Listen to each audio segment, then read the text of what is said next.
สุดไม้กันสุดไม้ป่ะเอาสุดไม้อย่างขึ้นมาทาขึ้นมาใส่สิบปีฤดูกาลนั่นน่ะ ใจซ้ำไง แล้วมันยืนฟังนี่ด้วยมันยังมีแสง ใจซ้ำไงปีหน้าก็ให้เรา ดูลิ้นกูเบาเล่าง ามบ่งามบ่ อ่ะ งามบ่สุดงามบ่ งามงามบ่พี่น้องคอมเมนต์มาเด้องามบ่งามบ่งามบ่ งามของเราอยู่ ให้บ่ให้คะแนนบ่ ไทยอยู่ค ให้ รับ จะคะแนน กันคลิปกันบ้าน8 คะแนนหรือไป8 คะแนนครับผม อีก2คะแนนไปไหน อีก2 คะแนนมัน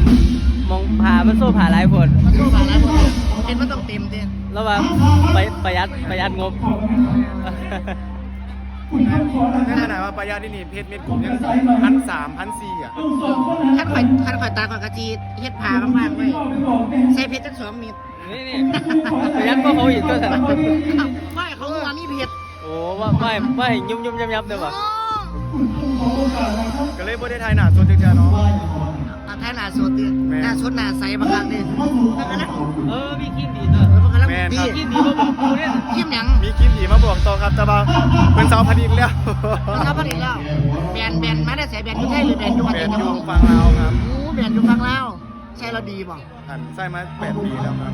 จะตั้ง8 ปีแล้ว เกี่ยงนี้ดี มันชอบผลิตแล้ว แม่ ตอนนี้มีใส่บ่ มีเหลืออยู่2กระปุกก็เลยว่าไส้มันปิดวงแล้วก็สิหาตัวใหม่ไส้อะ ถ้ามันเบิดแล้ว ว่าแมวมันก็จะแบบ มันไม่ชอบผลิต เอารวยแล้วครับ อ๋อเป็นสัตว์ถ้าเขาอยากงามนำเฮ็ดจังได๋ ถ้าเจ้าของแบรนด์ได้ยินกับฝากหน่อยเด้อไอ้กบเอ้ยรวยแล้ว เฮ็ดหน้าไปบ่นี่ ไปเปิดร้านอาหารรวยแล้ว เฮ็ดหน้าไปบ่เฮ็ดหน้าไปบ่ เย็นดี อาใส่กล้องหลังคืออินฟูต่อไปเป็นครีมตุ๊บตับนะครับพี่น้อง ต่อไปเขาก็เซ็ตแบรนด์เองเนาะ เฮ็ดแบรนด์เจ้าของเองครีมตุ๊บตับ แต่ว่าเจ้าของแบรนด์ซิวเต็มหน้าเลยค่ะ ครีมหลอก